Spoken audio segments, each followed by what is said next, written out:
Testis पे 250 से 750 seminiferous tubules in each testis, on an average की बात करेंगे तो 500। अब ये जो स्ट्रक्चर है सेमनीफेरस,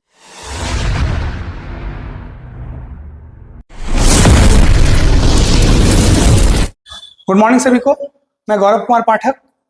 आज आप लोग के सामने क्लास 12 का चैप्टर नंबर 2 ह्यूमन रिप्रोडक्शन में एक टॉपिक है टेस्टिस। तो आज हम लोग टेस्टिस के इंटरनल स्ट्रक्चर की बात करेंगे। तो सबसे पहले हम लोग एनसीईआरटी का पॉइंट को पढ़ लेते हैं और उसके बाद हम लोग देखेंगे कि कौन कौन सा पॉइंट है जिसे हम लोग को समझना है। तो हम लोग स्टार्ट करते हैं। देखिए, एनसीईआरटी में दिया गया है टेस्टिस से रिलेटेड टॉपिक को, क्या है, the scrotum help in maintaining the low temperature of the testis. यानी स्क्रोटम जो होता है वो टेस्टिस के टेम्परेचर को लो करने में, कम करने में मदद करता है। कितना? जो नॉर्मल बॉडी का जो कोर टेम्परेचर होता है उससे 2 से लेकर के 2.5 डिग्री सेल्सियस कम, यानी 2 to 2.5 degree Celsius come internal body temperature. किस लिए जी? ताकि स्पर्मेटोजेनेसिस प्रॉपर तरीके से हो सके। Next, in adult each testis is oval in shape with a length of about 4 to 5 centimeter and width of about 2 to 3 centimeter। Length कितना होगा? 4 to 5 centimetre और विथ कितना होगा? 2 to 3 सेंटीमीटर। अब यहाँ पे एक पॉइंट याद रखिएगा, यहाँ पे बोला जा रहा है द टेस्टिस, एक minute, the testis is covered by a dense covering. मतलब टेस्टिस जो कवर्ड होता है वो एक डेंस कवरिंग के द्वारा होता है। तो आज हम लोग इसी के बारे में बात करेंगे, वो कौन कौन सा कवरिंग है। एक्चुअली टेस्टिस में 3 कवरिंग होते हैं। जो सबसे आउटर मोस्ट होता है वो ट्यूनिका वैजिनलिस, जो मिडिल होता है वो tunica albuginea and third covering tunica vasculosa. तो आज हम लोग इसी को डिस्कस करेंगे। Next, each testis has about 250 compartment, और उस कंपार्टमेंट को हम लोग क्या बोलते हैं जी? Testicular lobules. और नेक्स्ट जो है, each lobule contain 1 to 3 highly coiled seminiferous tubules in which sperm are produced। तो देखिए, ये सब सारा जो पॉइंट दिया गया है ना, इसको फिगर में प्रॉपर तरीके से समझाने का कोशिश किया है, लेकिन वो दिख नहीं रहा है। तो आज हम लोग एक प्रॉपर तरीके का ड्राइंग करेंगे और उसमें देखेंगे कौन कौन सा लेयर है और इसमें कौन से पार्ट को क्या बोला जाता है। तो हम लोग स्टार्ट करते हैं। देखिए, इंटरनल स्ट्रक्चर ऑफ टेस्टिस, हम लोग टेस्टिस का इंटरनल स्ट्रक्चर की बात करेंगे। तो टेस्टिस जो होता है एक बैग लाइक स्ट्रक्चर, जिसको हम लोग क्या बोलते हैं? स्क्रोटम। स्क्रोटम के अंदर होता है। तो हम लोग यहाँ स्क्रोटम का फिगर को नहीं शो करेंगे, डायरेक्टली हम लोग टेस्टिस के इंटरनल स्ट्रक्चर की बात करेंगे।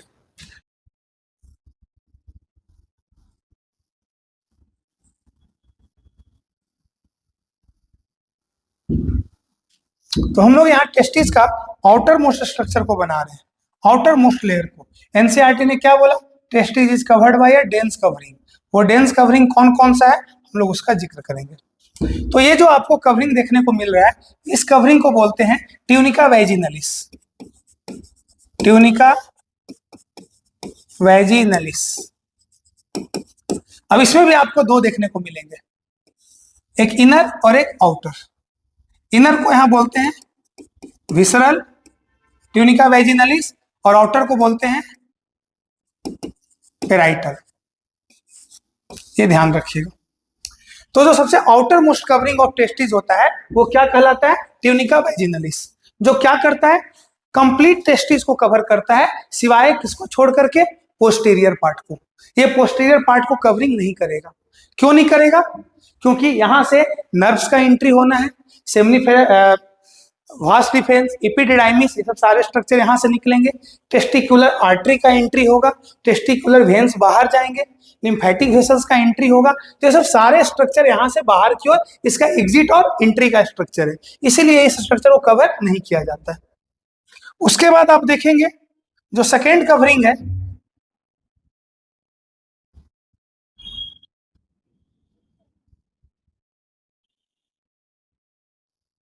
इस कवरिंग को बोलते हैं ट्यूनिका एल्ब्यूजिनिया।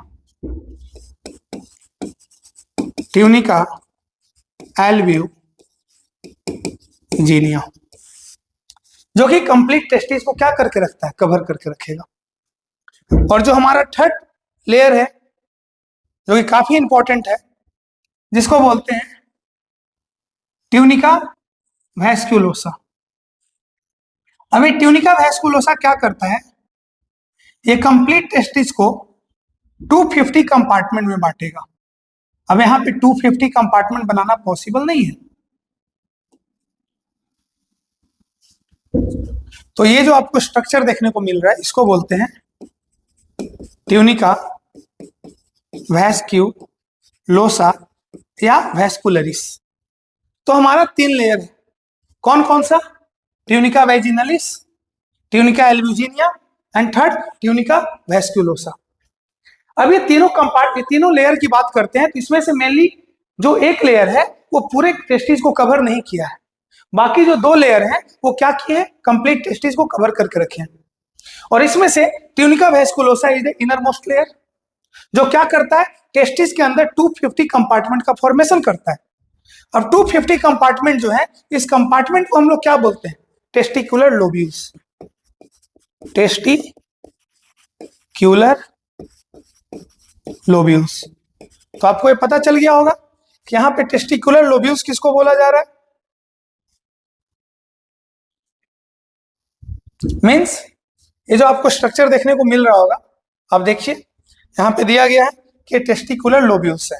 टेस्टिकुलर लोब्यूल्स कितना होता है, 250 कंपार्टमेंट। तो एक अपने आप में इंपॉर्टेंट क्वेश्चन बन जाता है, ठीक है ना।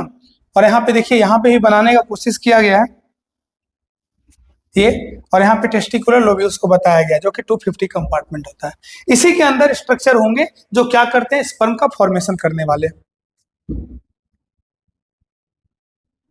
चलिए, अभी जो आपको टेस्टिकुलर लोब्यूल्स देखने को मिल रहा है, इसके अंदर क्या होते हैं, हाईली कोइल्ड स्ट्रक्चर होते हैं। कैसे स्ट्रक्चर होते हैं, highly coiled, which is known as seminiferous tubules. इसके अंदर हाईली कोइल्ड स्ट्रक्चर आपको देखने को मिलेंगे, कोइल्ड पार्ट देखने को मिलेगा, जो क्या कहलाता है, सेमनीफेरस ट्यूब्यूल्स।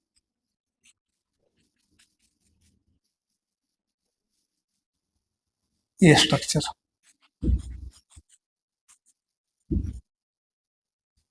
अब पूछोगे सर इसमें कितना सारा सेमनीफेरस ट्यूब्यूल्स होता है, तो अगर हम लोग ईच कंपार्टमेंट की बात करते हैं, तो इस कंपार्टमेंट में 1 से लेकर के 3 तक, किसी किसी में 1 रहता है, किसी किसी में 2 रहेगा, किसी किसी में 3 रहेगा। तो ये जो आपको स्ट्रक्चर देखने को मिलते हैं वो क्या कहलाते हैं, व्हाइट कलर का स्ट्रक्चर, ये सेमनीफेरस ट्यूब्यूल्स। हाँ, एक चीज और याद रखना, इसको 250 लिख दे रहे हैं, ठीक है ना। अब यहाँ पर ये जो स्ट्रक्चर है जिसको बोलते हैं सेमनीफेरस ट्यूब्यूल्स, अगर हम लोग ईच कंपार्टमेंट की बात करते हैं, टेस्टिकुलर लोब्यूल्स का ईच कंपार्टमेंट में कितना रहता है, 1 to 3। तो ओवरऑल कितना सेमनीफेरस ट्यूब्यूल्स एक टेस्टिस के अंदर होगा, तो ऑन एन एवरेज देखा जाता है तो कितना होता है, 250 से 750 तक रह सकते हैं। अगर एक एक रहेगा तो 250 कम से कम, और अधिक से अधिक कितना हो सकता है, 750। तो ऑन एन एवरेज हम लोग क्या लिख देते हैं, 500 सेमनीफेरस ट्यूब्यूल्स इसके अंदर प्रेजेंट होंगे। अब इसके बाद देखेंगे, अब ये जो सेमनीफेरस ट्यूब्यूल्स है, ये जो है आगे जाकर के ओपन होता है, उसको हम लोग बोलते हैं, देखो एक और स्ट्रक्चर रहेगा, आप इसको रेटी टेस्टिस बोल सकते हो, लेकिन सेमनीफेरस ट्यूब्यूल्स और रेटी टेस्टिस के बीच में एक और ट्यूब लाइक स्ट्रक्चर होता है जो कि इंपॉर्टेंट है, यह है स्ट्रेट ट्यूब्यूल्स। क्या होता है बच्चा, स्ट्रेट ट्यूब्यूल्स। तो यहाँ पर कुछ सीधा सीधा ट्यूब्यूल्स लाइक स्ट्रक्चर होते हैं जिसको हम लोग क्या बोलते हैं जी, स्ट्रेट ट्यूब्यूल्स। स्ट्रेट ट्यूब्यूल्स, जो कि वो कहां पे आके ओपन होगा, इस स्ट्रक्चर में जो ऑब्लिक शेप में आपको देखने को मिल रहा है, इस स्ट्रक्चर को हम लोग बोलते हैं रेटी टेस्टिस। रेटी टेस्टिस। तो हम लोग साथ में ये भी लिखते चलेंगे, पाथवे ऑफ स्पर्म, ये भी हमारा कंप्लीट हो जाएगा। Pathway of sperm. अब पाथवे ऑफ स्पर्म में हम लोगों ने क्या पढ़ा, सबसे पहले स्पर्म कहां पे बनता है, सेमनीफेरस ट्यूब्यूल्स के अंदर। तो स्टार्ट कहां से होगा, सेमनीफेरस ट्यूब्यूल्स,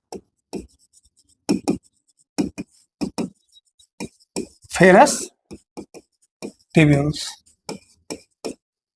सेमनीफेरस ट्यूब्यूल्स के बाद बनने के बाद वो कहां की ओर जाएगा, रेटी टेस्टिस को, लेकिन बीच में एक स्ट्रक्चर है जिसका नाम है straight tubules. Straight tubules, straight tubule से वो कहा जाएगा रेटी टेस्टिस, रेटी टेस्टिस। चलिए आगे बढ़ते हैं। अब रेटी टेस्टिस के बाद यहां पर 15 से 20 स्ट्रक्चर रहेंगे। कितने स्ट्रक्चर होंगे? 15 से 20, जो क्या कहलाएगा? भाषा इफ्रेंसिया। क्या कहलाएगा बच्चा? भाषा इफ्रेंसिया। इस स्ट्रक्चर को बोलेंगे भास इफ्रेंसिया, जिसको हम लोग एक और नाम से जानते हैं डक्टस इफ्रेंसिया। Ductus efferentia. अभी जो डक्टस इफ्रेंसिया है ये मेनली जो ओपन होने वाला है एक हाईली कोइल्ड स्ट्रक्चर में, जिसको बोलते हैं इपिडिडाइमिस, और ये बहुत ही इंपॉर्टेंट पार्ट है टेस्टिस का, ह्यूमन टेस्टिस का। तो देखते हैं जो नेक्स्ट स्ट्रक्चर है वो क्या कहलाएगा बच्चा? इपिडिडाइमिस, जो कि क्या है? हाईली कोइल्ड स्ट्रक्चर है। कैसा स्ट्रक्चर है? Highly coiled structure. तो इसमें सारा स्ट्रक्चर ये ओपन होगा।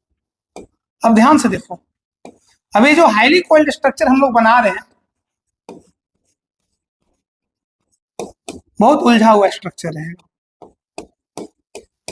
अब इसका कोइलिंग जो है ना, जैसे जैसे आगे बढ़ता है कोइलिंग कमते जाता है। तो जो हाईली कोइल्ड पार्ट है, हाईली कोइल्ड,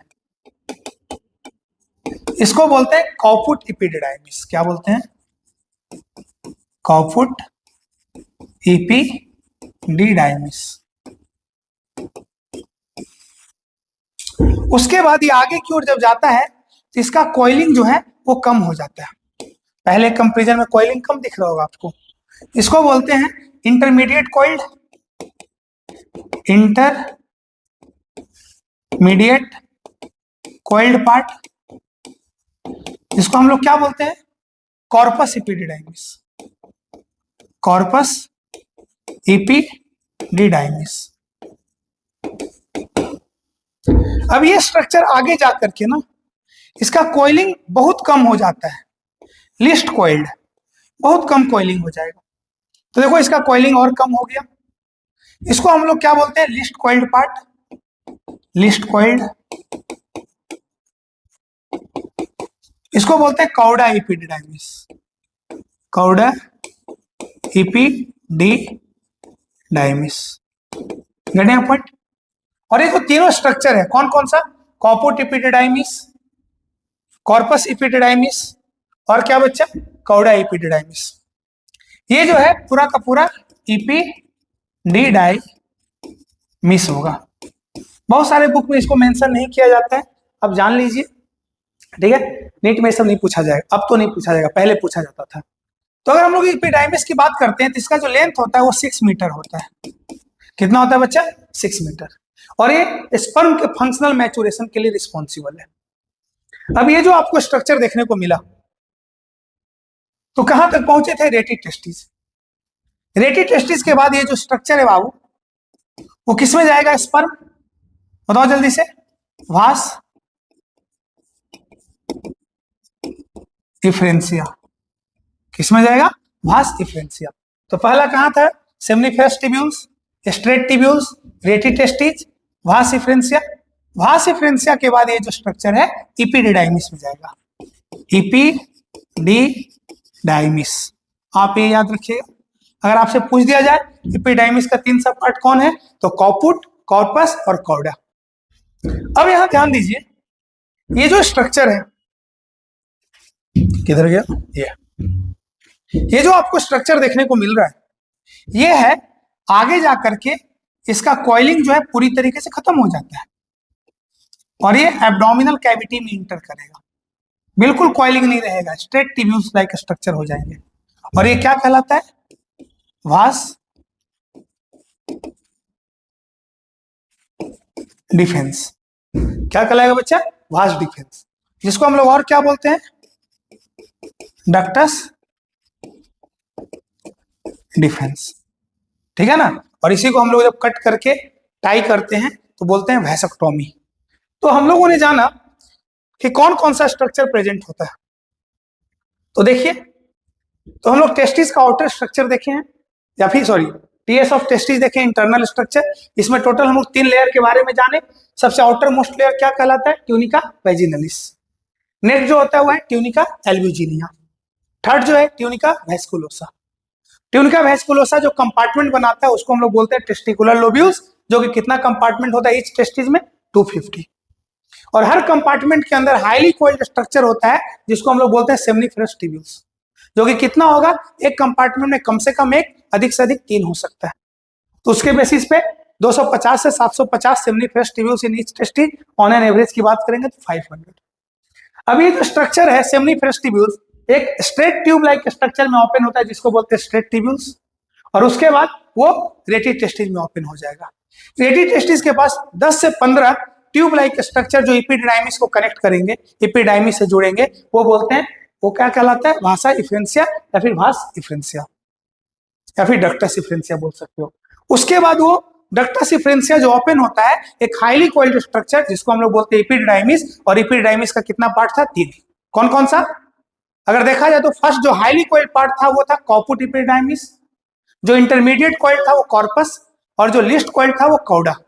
ये 3 स्ट्रक्चर प्रेजेंट था, और वो जैसे जैसे आगे की ओर बढ़ेगा तो क्या होगा? कॉइलिंग खत्म होगा, और फाइनली जो कॉपुट एपिडिडाइमिस जो कौडा एपिडिडाइमिस है, आगे जा करके एक नॉर्मल ट्यूब लाइक स्ट्रक्चर बनाएगा विदाउट कॉइलिंग, और ये एब्डोमिनल कैविटी के अंदर जाएगा, ऊपर की ओर जाएगा, और वो वास डिफेंस का फॉर्मेशन करता है। तो ये हम लोगों ने एक टेस्टिस का स्ट्रक्चर देखा। अब हम लोग एनसीईआरटी को देखते हैं। तो एनसीईआरटी का लगभग सारा पॉइंट को क्लियर कर लिए कि कौन सेमनीफेरस ट्यूब्यूल्स होता है, इसी के अंदर स्पर्मेटोजेनेसिस होगा। तो इस वीडियो में इतना ही। हम लोग नेक्स्ट वीडियो में स्ट्रक्चर ऑफ पेनिस की बात करेंगे कि पेनिस के अंदर कौन कौन से मसल्स होते हैं और कौन कौन से ऐसे एनिमल हैं जिनके पेनिस में बोन प्रेजेंट होते हैं। तो आज के लिए इतना ही। Thank you.